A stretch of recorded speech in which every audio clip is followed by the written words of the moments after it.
Jadi zaman dulu orang Islam lebih senang kalau yang menang itu orang Nasrani. Kalau bandingannya ateis. Karena bagaimanapun percaya kekuatan langit. Sementara orang ateis sama sekali tidak percaya kekuatan. Apapun bedanya kita dengan Nasrani itu ada kesamaan, yaitu percaya adanya kekuatan langit. Sehingga ketika orang Romawi kalah itu orang Islam ikut susah.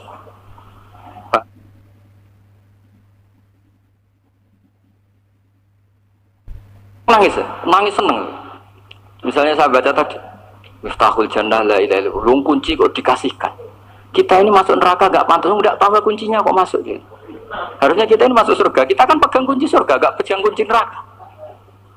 Maka aneh kalau kamu masuk neraka itu aneh. Coba kita pegang kunci surga apa kunci neraka? Tapi kadang teman saya suon rokok anu kunci ini. Karena tidak ada pintunya. Terus saya bilang, kamu kok tahu? Memangnya mau ke sana kata saya. Saya tidak punya rencana tahu neraka. Karena nanti di antara syafaatnya Quran itu orang kalau mau masuk neraka tidak jadi. Ya nggak apa-apa ya, diatur sendiri. Jadi di antara syafaatnya Quran itu orang nggak jadi masuk neraka. Jadi syafaat itu ada dua. Dari neraka diangkat ke surga. Dan itu bisa lama itu. Tapi kalau syafaatnya Quran itu yang belum masuk neraka supaya nggak jadi masuk neraka. Karena neraka juga punya aturan, dia juga kena aturan fikih. Jadi, betul ini, tak ada bujan. Jadi kena konstitusi apa? Fikih. Sama tak ceritani syafaatnya Quran itu ada orang itu beling itu fasik. Itu dihafal surat Tabarok, hafal betul. Tabarakalladzi biyadihil mulku wa huwa ala kulli syai'in qadir alladzi khalaqal mauta wal hayata. Pertanyaannya gini, boleh enggak orang menginjak surat Baqarah? Boleh enggak? Enggak. Padahal orang hafal Quran itu artinya ayat itu ada di hatinya. Fa inna wa ta'ala la yu'adzibu qalban wa al-Qur'ana. Allah tidak akan menyiksa hati yang menyimpan Quran, yang jadi flash disknya Quran, yang jadi rekaman Quran. Singkat cerita orang ini hafal.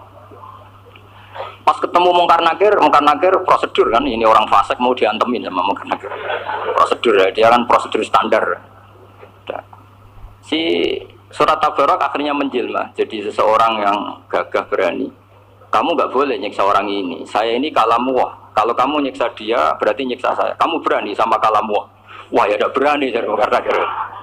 Tapi orang itu nakal, harus saya gebukin. Tapi kata Quran tadi, tapi saya di situ pasti kena saya. Oh debat, nggak ada lajnahnya ini gak ikut. Kalau keserjon ikut jadi lajnah. Kalau jadi lajnah pasti kroninan. Kalau santrinya dimenangkan nanti. Akhirnya debat. Ya sudah kita ketemu Allah. Akhirnya Mungkar Nakir sama Quran tadi surat Tabarok datang sowan sama Allah. Terus kata Allah, memangnya kenapa Mungkar Nakir? Saya harus nyiksa dia karena dia fasik ya Allah. Memangnya kenapa surat Tabarok? Saya ada di situ. Menurut aturan, orang tuh nggak boleh injak Quran. Kalau dia nuduk saya, nuduk Quran, itu harus dikasih tahu fikihnya Mungkar Nakir. Akhirnya Allah ngendikan gini ke surat Tabarok, ya sudah terserah kamu. Kalau terserah kula Gusti, Mungkar Nakir nggak boleh nyentuh orang ini. Ya sudah selamat. Sehingga terus itu sama baca di termasuk mujizatnya surat Tabarok di tafsir Ibnu Katsir banyak. Karena tadi logikanya malaikat itu juga kena aturan fikih. Sehingga banyak ulama termasuk Said Muhammad ngendikan pertanyaan Mungkar Nakir itu tidak semua orang kena. Kalau semua orang kena nanti kalau tanya Nabi Muhammad, waman Nabi juga. Acuh kan jawabnya. Nabi kamu siapa? Saya ini Nabi.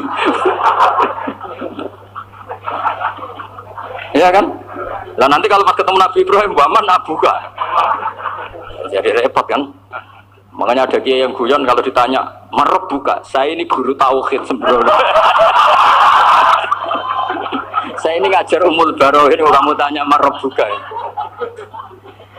Masyhur itu keramatnya Imam Malik. Ada Ashabu Malik, rajulun min ashabi Malik. Beliau ditanya Mungkar Nakir marab buka mana buka. Imam Malik datang, ini seumur-umurnya itu ngajar tauhid. Kok kamu bedai enggak sopan kamu? Dan kita berharap barokah sampean ngaji nanti itu. Malaikat itu anak sungkane itu. Jadi itu.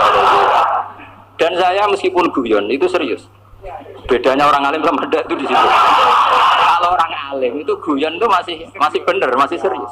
Coba saya bacakan ayatnya. Ala inna auliya Allahi la khaufun 'alaihim wa la hum yahzanun. Terus lahumul busyra fil hayatid dunya fil akhirah. Artinya kalau mungkar nangkir dengan penampilan garang gitu, berarti ada ketakutan apa enggak? Ada. Padahal ciri utama walinya Allah tidak ada ketakutan. Makanya itu termasuk dalilnya Sayyid Muhammad. Tidak semua orang alami seperti itu karena wali-wali itu la khaufun 'alaihim wa la hum yahzanun. Wah, anak kiai pemungkar nangkir cuk tidur wedek. Iku terus segera kalau pertanyaan itu, nak konan santri piye? Lu isin wis kiai dihanjuti mungkar nangkir. Malu gak kira-kira? Mesti plengane konan santri piye? Nah jawabannya gampang karena pernah ngajar tauhid. Makanya Sayyidina Ali ini ceritanya ada di kitab Nuridul. Sama lihat di kitab Nuridul, karangannya Syekh Nawawi Banten. Itu Sayyidina Ali itu ya, andekan orang biasa mungkin ya agak-agak hasud, tapi ini wali gak boleh kamu katakan. Dia itu mangkal sama Umar. Orang kok setiap orang pernah dibentak. Apa dia berani bentakmu karena penasaran? Bagaimana perangnya Umar itu berlanjut enggak gitu kira-kira. Akhirnya minta ya Allah saya minta kasyaf. Ya karena yang minta Sayyidina Ali karena mau wajah dituruti sama kasyaf. Dilihat Sayyidina Umar pas meninggal itu. Jadi hasud itu ya kadang penting asal baik. Loh betul bahasa Kanjeng Nabi kadang la hasada illa fisnaten. Itu Nabi bahasakan ya hasad. Gus Verson saja yang nafsirkan ghobtoh itu kan gaya-gayanan sebagai ulama. Aslinya Nabi ngendikannya itu la hasada illa fisnaten. Ulama yang ganti itu namanya ghobtoh. Wong Nabi sendiri nyebut hasad loh, kamu tafsiri ghobtoh. Ya hasad ya hasad. Udah ada usah ditawil-tawil pokoknya gitu. Kalau sama nggak percaya nggak apa-apa. Gitu aja kok repot. Karena sama nggak percaya kemungkinannya dua. Satu nggak ngerti. Dua sama-sama alim kan dari awal kalau sama-sama alim kan laisali alimin ayukalida aliman akhor. Kita nggak ada perlu saling mengikuti. Ngapain hasud? Biasa aja. Akhirnya Sayyidina Ali kasar. Pas Umar bangun, setelah mati kan bangun, setelah meninggal bangun. Mungkar Nakir datang dengan perang yang sangat garang. Itu digambarkan Sayyidina Ali matanya itu kalkidril kali. Kayak apa? Kendil yang apa? Menganga. Wah seru. Sayyidina Ali senang, paling takut ini Umar. Senangnya bukan main, wah ini mesti takut Umar. Biasa. Ternyata enggak, Umar malah bangkit. Woi, Mungkar Nakir. Kamu tahu menghadapi siapa?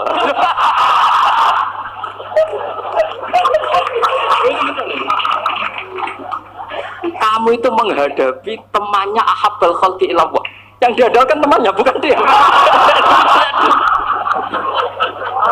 Kamu tahu yang kamu hadapi, saya ini teman kekasihnya Allah. Jadi boleh kamu mengandalkan Mbak Firjon. Tapi nanti resikonya Mungkar Nakir tanya, itu Firjon siapa? Wah itu masalah kan. Makanya syaratnya wali itu harus ma'rufun fis sama. Di langit sudah populer. Makanya dulu ada orang yang saking seninya Abdul Qadir ditanya apa saja jamnya Abdul Qadir Al-Jilani itu aman karena beliau populer. Makanya program kita harus populer dulu di langit. Nah, itu nanti kalau dicatat oleh santri-santri nggak apa-apa. Kalau nggak populer nanti dicatat itu siapa? Masalah ya. Umar itu yang dibanggakan itu, kamu tahu saya siapa? Ya tidak tahu. Saya ini temannya kekasihnya Allah. Temannya Muhammad. Iya Muhammad Rasulullah. Wah mikir waduh. Repot. Loh di dunia aja gitu kan temannya presiden, temannya panglima, apalagi ini temannya Sayyidul Awalin wal Akhirin. Di dunia aja bilang temannya presiden, menteri orang sudah takut, apalagi ini temannya Sayyidul Awalin.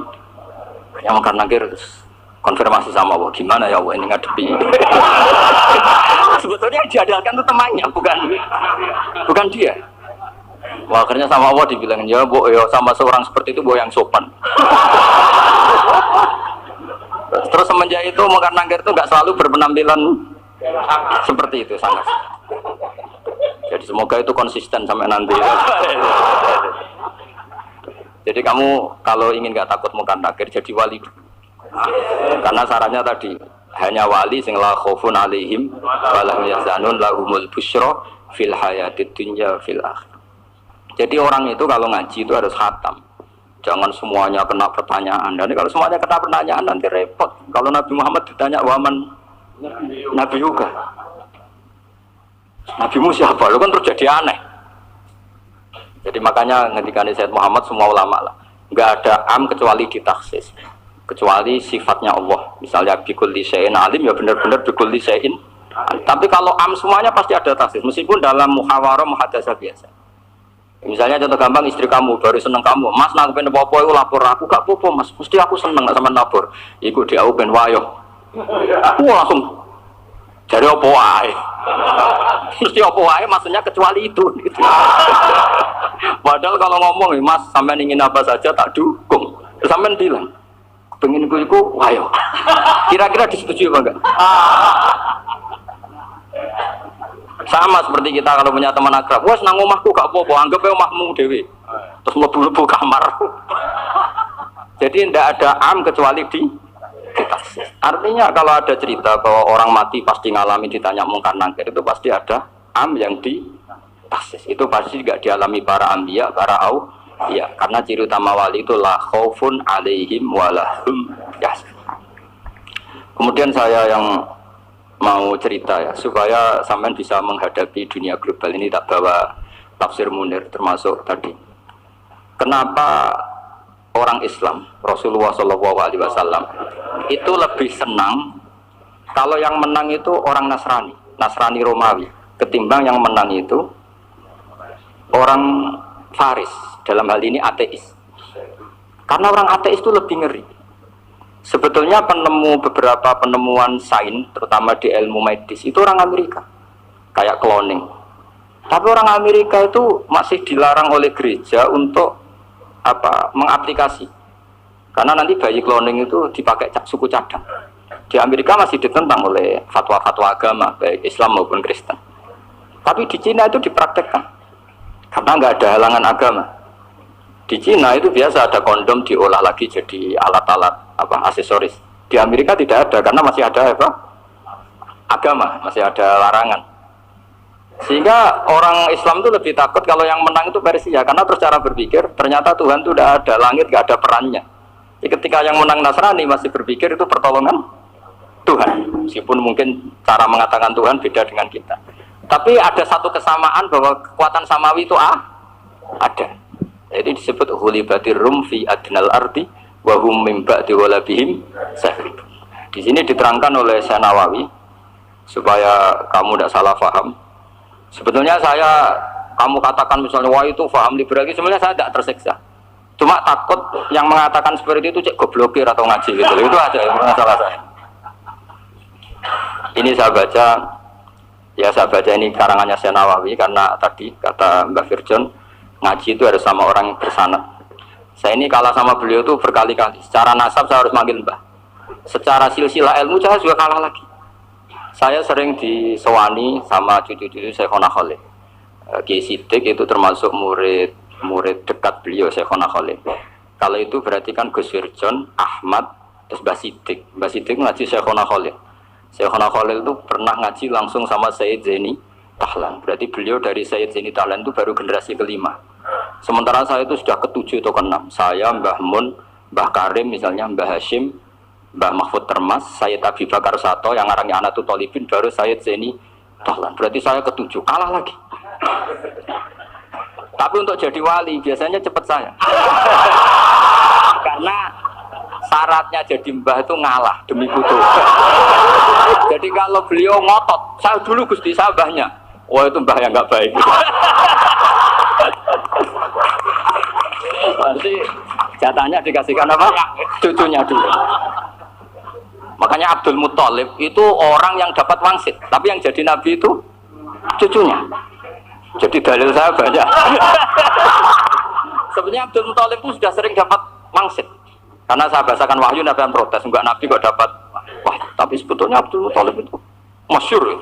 Kalimat-kalimatnya menunjukkan bahwa beliau itu sudah dapat wahyu. Kalau nanti cucunya itu jadi nabi. Makanya senangnya bukan main Abdul Muthalib sama Rasulullah. Putu seneng, mbah seneng putu. Jadi mungkin, jadi sampean enggak usah protes loh. Yang jadi wali kok cucunya. Dulu Mbah Hamid Pasuruan itu kalau Mbah Ahmad Siddiq ke sana, Mbah Hamid Pasuruan kalau manggil Mbah Ahmad Siddiq itu paman. Karena tak pikir. Saya tuh kalau pergi itu seneng ngebis, bukan karena saya tidak punya mobil, tapi saya sering mau butuh itu supaya agak diganggu. Karena saya tuh harus punya waktu sendiri. Kalau ngebis kan ketemu orang nggak kenal, tapi sekarang ya agak susah, banyak yang kenal. Dan susahnya lagi gak minta ijazah, minta foto. Aduh. Repot. Mau dibenci itu umatnya Rasulullah Shallallahu Alaihi Wasallam, mau disetujui itu sanatnya mana? Kalau ketemu orang alim minta apa? Foto, itu nggak ada sanatnya. Nggak tahu saya itu mazhab dari mana itu. Ya mazhab milenial yang jelas itu kan.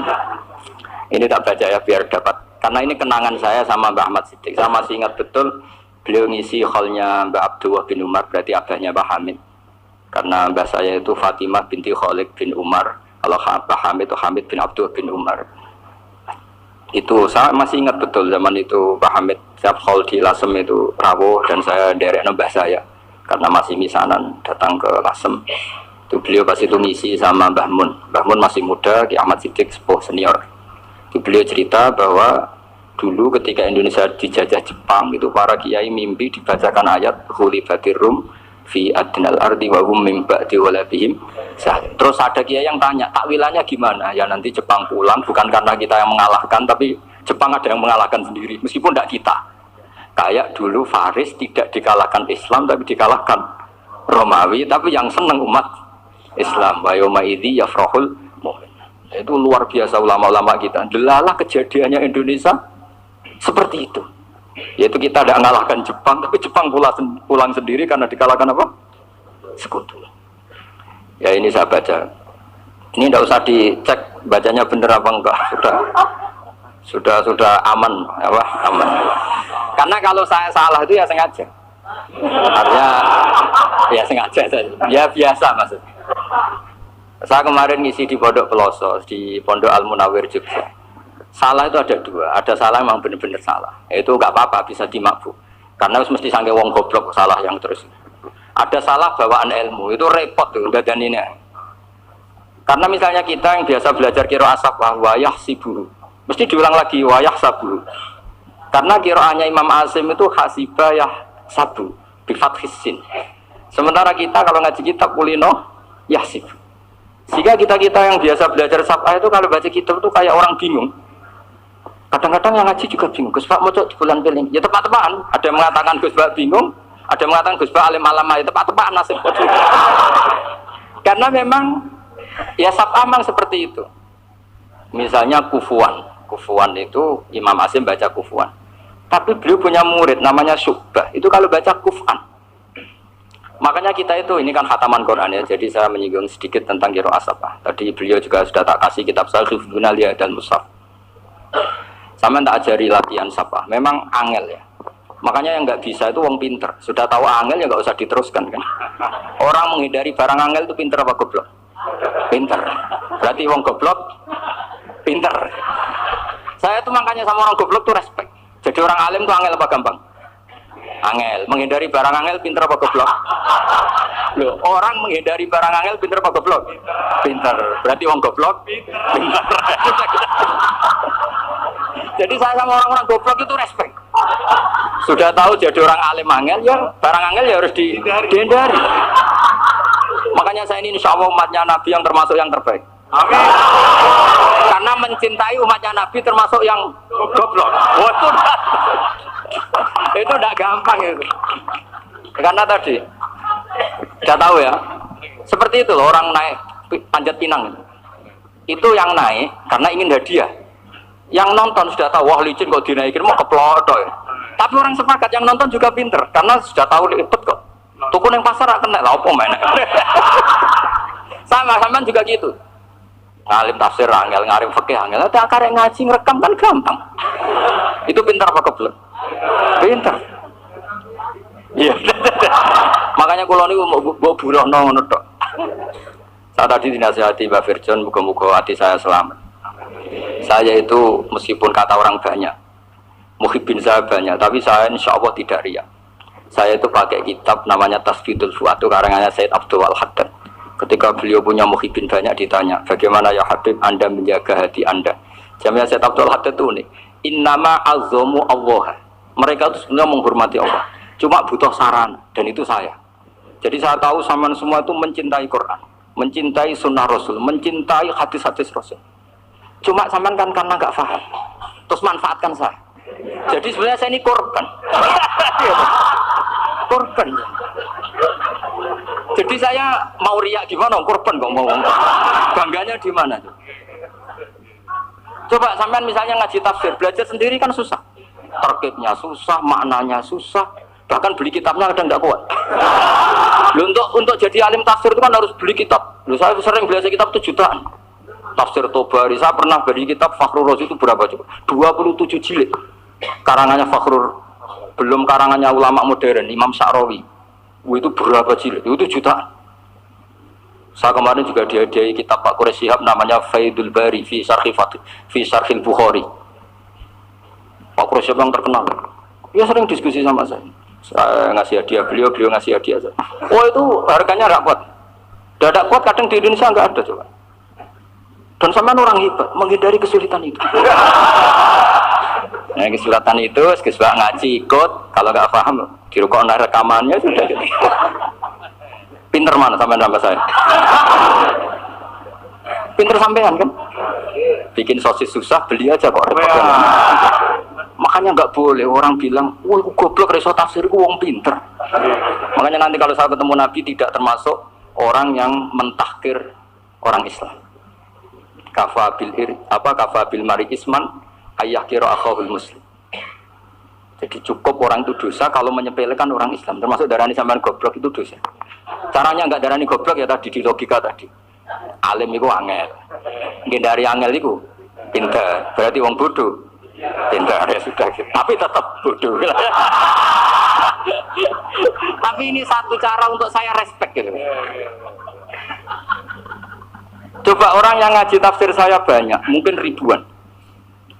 Itu sebetulnya mencintai Quran.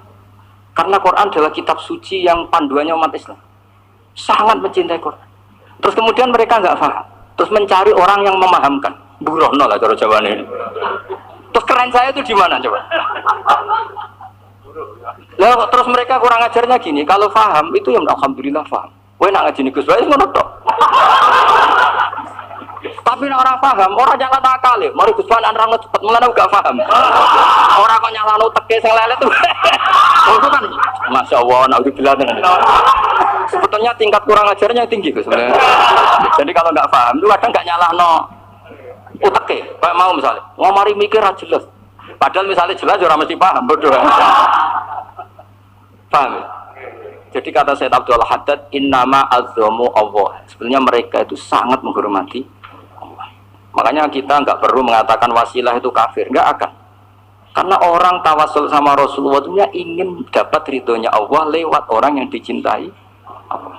Kita mencintai wali sebenarnya, wah itu kekasih Allah. Kita mencintai itu karena mencintai Allah. Sama seperti gini, kamu mencintai kangkung apa enggak? Sebenarnya sama sekali enggak. Tapi kamu ingin sehat, ada asupan gizi. Kamu ingin tubuh kamu sehat, butuh asupan gizi. Kemudian kamu makan kangkung. Apa terus kamu cinta kangkung kan enggak? Cinta kesehatan kamu sama. Orang yang mencintai saya punya ingin kepuasan rohani. Saya kan termasuk kiai yang torekonya gampang. Ini swarga kan akhirnya penggemarnya banyak. Coba kalau kamu ini rokok. Jadi sebetulnya Anda mencintai kepuasan Anda sendiri. Nah, saya ini korban. Makanya untuk masuk surga cepat saya. Korban itu cepat. Da'watul mazlum la turaddu kan gitu. Laisa bainahu wa bainallah hijab. Jadi saya kalau donga langsung seret langit. Karena mazlum. Saya sinau tafsir itu, Pak, sampean bayangkan ada tafsir itu sudah 27 jilid. Sengarang Fakhrur Razi itu bulatnya bukan main. Karena dia ahli filsafat. Bulatnya Masya Allah. Sudah gitu sinau Jalalain kadang dikomen oleh Sawi. Sudah kita percaya Jalalain jebule dibuli Sawi. Percaya Sawi dikandani, oh iku Maliki rasa ribet. Sudah gitu sinau Qurtubi, sinau tafsir Tobari itu susahnya. Belinya susah, belajarnya susah. Padahal saya punya keluarga, punya istri, punya anak. Bayangkan kalau istri saya rewel kayak istri sampai. Wah itu, tapi alhamdulillah enggak. Sama sekali enggak. Allah sudah milihkan, wah ini bahaya kalau punya istri rewel. Imam Sibawai itu kitabnya banyak, tapi yang terbukukan hanya kitab Sibawai. Karena beliau kalau sudah belajar lupa istri. Hanya pas beliau di pasar, kitabnya dibakar semua sama istrinya. Karena dianggap saingannya. Ternyata yang dicerai tidak kitabnya, malah istrinya. Itu Imam siapa? Tapi alhamdulillah kitab saya nggak terbakar, aman. Saya teruskan ya. Jadi untuk menjaga ria dilatih innama azzamu Allah. Sebenarnya mereka itu menghormati. Sehingga wasail-wasail itu sebenarnya nggak pernah jadi subjek pelaku utama, tetap Allah. Sebab itu kata Sayyid Muhammad, kamu kok mengatakan wasilah itu kafir itu gimana? Ketika innallaha qad ba'atsa lakum taluta malika. Talut itu ya manusia. PD-nya itu apa? Inna ayata mulkihi ayyatiyakumut tabut fihi sakinatum min rabbikum wa baqiyatum mimma taraka alu Musa wa alu Haruna tahmiluhul malaika. Jadi beliau PD itu kalau bawa sunduk semacam peti sakti, sing di situ ada baqiyatum mimma taraka alu Musa wa alu Haruna tahmiluhul malaika. Ya kayak semacam jimat, tapi saya bukan mensyariatkan jimat enggak, karena nanti banyak penjual yang pembohong juga gitu loh. Cuma cerita, kamu tidak usah mengatakan kafir. Dulu Tolut PD-nya kalau bawa sunduk semacam peti kesaktian yang di situ ada baqiyatum mimma taraka alu Musa wa alu Haruna tahmiluhul malaika. Sehingga Khalid bin Walid meskipun beliau sahabat dan menyaksikan wajah Rasulullah SAW, itu bawa sya'aratun min sya'aratihi Rasulullah SAW, bawa rambutnya Nabi. Perang kemana-mana itu diletakkan di pecinya. Nanti sama tanya lagi, masa pakai peci Khalid bin Walid itu? Wah panjang, sampai itu repot. Sampai tak warai ngaji usul fikih. Usul fikih itu kalau ngaji itu ada istilah tangkihul manat. Ini mesti ini wilayah yang kita bisa berdebat sama Mbak Firjon. Dulu itu musuh saya karena saya makili Anwar, beliau makili Pelosok. Tapi tahu-tahu kalah tua terus saya mengundurkan diri. Di fikih itu ada istilah, ada tangkihul manat, ada tahqiqul manat, ada tangkihul. Tangkih itu kira-kira gini, lafadz hadis itu dibuang sekian untuk tahu bahwa itu madarul hukmi. Misalnya gini, tak beri contoh paling gampang. Sama harus paham, kalau nggak paham nggak pinter-pinter. Ja'a a'rabiyun ila Rasulillah sallallahu alaihi wasallam. Ya karena ini menghormati Ahmad Siddiq, saya orang alim, jadi ngaji ini tetap ada suasana alim. Ya harus ada suasana alim, nggak perlu jadi orang alim, tadi susah. Sudah ngindari susah itu pintar, sudah itu aja. Jadi orang alim susah, ngindari barang susah, pintar. Berarti orang tidak alim, pintar. Nah, meskipun tetap sudah kita itu pegangi sampai mati nanti. Jadi orang alim itu repot. Itu kata Imam Ghazali, kalau orang alim kalau masuk surga itu sama Allah nggak boleh. Kif, kamu nggak boleh langsung masuk surga. Coba cari umat kamu syafaati dulu. Dan saya takut nyari sampean tidak bisa kembali. Saya tidak punya rencana itu. Wah yang mau masuk masuk. Boleh sampean kuatuan, aduan balik raro dewi, wah repot nanti. Berat jadi orang alim itu. Ya saya teruskan ya. Ada tangkihul manat. Ja'a a'rabiyun ila Rasulillah sallallahu alaihi wasallam. Faqala ahlaktu wa ma ahlaka qal waqtu imraati fi nahari Ramadan. Ya sidang kita, saya ini rusak ya Rasulullah. Kenapa? Karena saya menjima istri saya fi nahari Ramadan. Kata Nabi, kamu harus bayar kafarah. Napa Nabi kafarah? Puasa 2 bulan. Wong baru 1 hari aja terjadi gitu kok disuruh puasa 2 bulan. Ya tidak kuat ya Rasulullah. Baru berapa hari saya puasa aja kecelakaan seperti itu. Apalagi kalau sampai 2 bulan. Tidak ya Rasulullah. Ya sudah kalau gitu kamu apa? Pertama ngasih makan apa? Itqu raqabah kan, pertama merdekakan budak. Tapi kan sekarang nggak ada budak makanya. Terus sekarang langsung puasa. Wah ini nggak bisa semua. Ya sudah kasih makan orang 60. Kasihkan siapa ya Rasul? Ya orang fikir. Saya ini paling fikir. Hukum Ramadan tanpa udzur. Lu jima itu tidak zina. Kan hukumnya jais. Nah sekarang makan hukumnya jais, harusnya juga kena ketentuan yang sama. Cara pikirannya Imam Malik. Nah alhamdulillah Imam Syafi'i gak setuju. Wah cara setuju repot. Bahkan orang-orang Syafi'i sudah punya khilaf. Kalau gitu minum dulu. Iya biar iftarnya pakai minum. Setelah minum baru jima kan. Ini sudah menyiapkan khilafnya. Ini khas Syafi'i ini, bongsong rekayasa hukum. Nanti bisa belajar jauh cara ngakali hukum. Makanya guyonan yang masyhur Gus Dur itu gitu. Ada seorang kiai atau Gus lah. ya punya salah, namanya manusia kan punya salah, entah cangkrut apa, pokoknya punya salah. Ada wartawan yang ngiranya semua kiai itu orang suci, sehingga tanya sama Gus Dur, Gus itu ada kiai kok, ya pokoknya salah lah. Tapi jangan bayangkan dosa besar, enggak, kecil-kecil lah. Itu gimana itu? Padahal kiai kan orang suci. Jawabnya Gus Dur lucu. Ya justru yang boleh salah itu para kiai. Kalau kamu nggak boleh. Loh, kok bisa Gus? Karena mereka tahu caranya tobat. Repot. Kalau kamu nggak tahu caranya, sama pelanggaran hukum itu ya harus pakar-pakar hukum. Itu yang tahu caranya rekayasa. Kalau kamu ya kena pasal kan ya. Jadi kamu jangan niru saya ini punya sekian cara untuk nah, itu namanya khilah.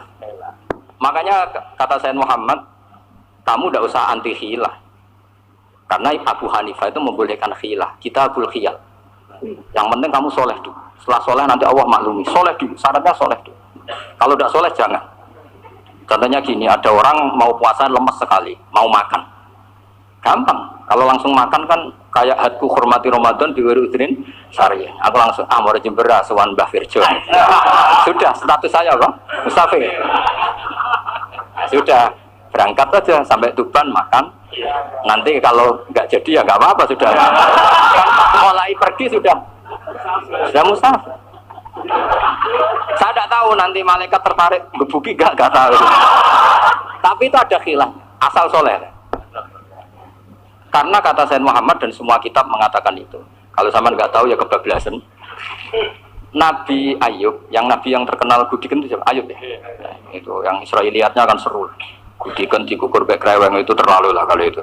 Untuk kreweng konti, orang Arab orang kreweng itu sudah masalah itu.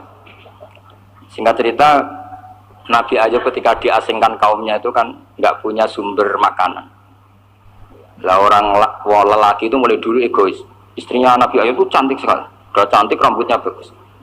Makanya kamu nggak usah tanya kenapa istrinya kayak banyak yang cantik. Ya nah warasatul anbiya nggak boleh betul. Kalau nggak cantik ya warasatul anbiya dari segi balak. Istrinya Nabi itu semuanya cantik.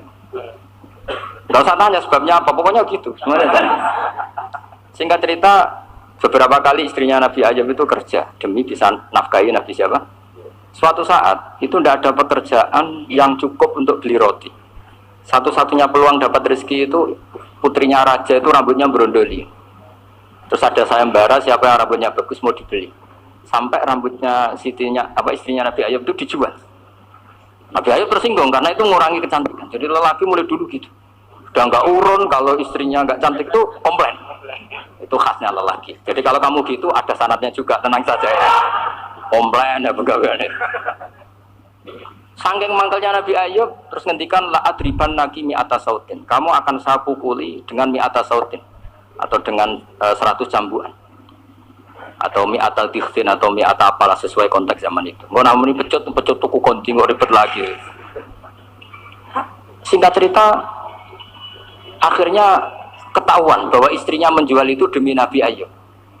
Allah nggak ridho kalau kekasihnya yaitu istrinya Nabi Ayub wis perjuangan kayak gitu malah kena hukuman.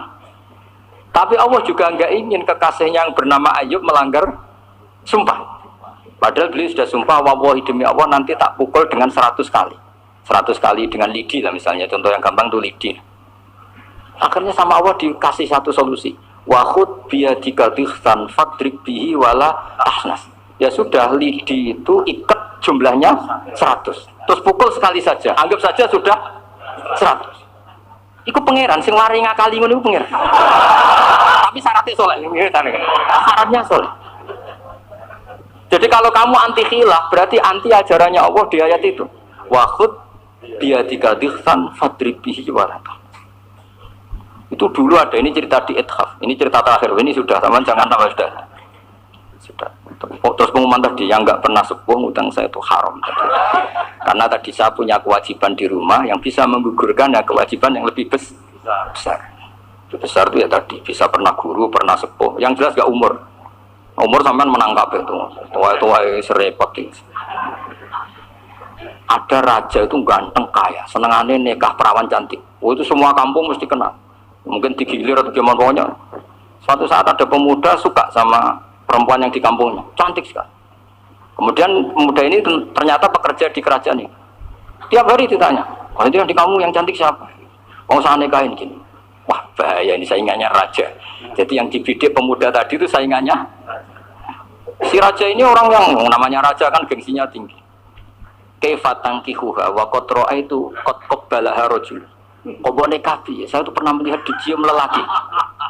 Wah, gak mau. Gak gelem kadung ditambung kan wa qad qabbalaha rajul. Saya pernah melihat sendiri qabbalaha rajul, dicium oleh lelaki. Sudah gak minat raja langsung gak keren. Suatu saat pemuda tadi nikahi perempuan itu. Rajanya marah-marah. Kamu lelaki gak punya harga diri gini. Gak punya selera, gak punya harga diri, sudah pernah dicium orang kok tetap dinikah. Bilang ke raja, ta'rif manir rajul, lelaki itu siapa? Abuha. Kamu tahu lelaki itu siapa? Sopo? Abuha. Bapaknya. Saya kan hanya bilang rajulun. Pernah dicium lelaki. Lah pikirannya raja lelaki kowe-kowe ngene iki. Tapi butuhnya canom mau rojo ben gak sido itu aja tuh.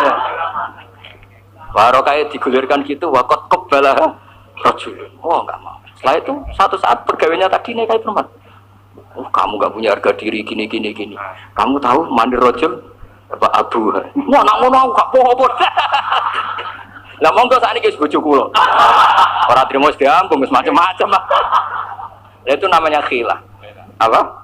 Khilah. Kalau di Balawa disebut tauriyah atau apa. Tapi saya tidak ngajari sampean seperti itu. Sudah pinter sebelum saya ajarin. Bangsa ngakali kan sudah pinter. Ya ini terakhir tak baca Arabnya saja nanti. Bismillahirrahmanirrahim. Biar dapat barokahnya Syekh Nawawi juga barokahnya guru-guru. Bismillahirrahmanirrahim. Basababu nuzuli hadil ayati annahu kana baina farisa war rumi qitalun wa kana al musyrikuuna yawadduna antaghliba farisu ar-ruma. Ya anna farisa kanu majusiyan ummiyin wal muslimuna yawadduna ghalabatar rum ala faris liqaunihim ahla kitabin. Jadi zaman dulu orang Islam lebih senang kalau yang menang itu orang Nasrani. Kalau bandingannya ateis. Karena bagaimanapun percaya kekuatan langit. Sementara orang ateis sama sekali tidak percaya kekuatan. Apapun bedanya kita dengan Nasrani itu ada kesamaan, yaitu percaya adanya kekuatan langit. Sehingga ketika orang Romawi kalah itu orang Islam ikut susah. Paham ya? Makanya ini tak baca biar sampean enggak macam-macam pikirannya. Fa Kisra saat terusnya ya pokoknya seperti itu. Akhirnya Rasulullah SAW berdoa lebih senang yang menang itu Rom karena ahli kitab. Artinya apa? Kemenangan ahli kitab adalah kemenangan makhluk atau hamba Allah yang mentautkan kekuatan kita di bumi dengan kekuatan langit. Makanya saya berharap selain kita ikhtiar medis, kita harus memperbanyak istighfar. Bagaimanapun semua itu dari Allah Subhanahu wa Ta'ala. Kita menghormati negara dengan ikhtiarnya, tapi saya mohon sekali kita juga istighfar, karena semua itu juga ditentukan oleh Allah, oleh langit. Ya, saya kira demikian. Assalamualaikum warahmatullahi wabarakatuh.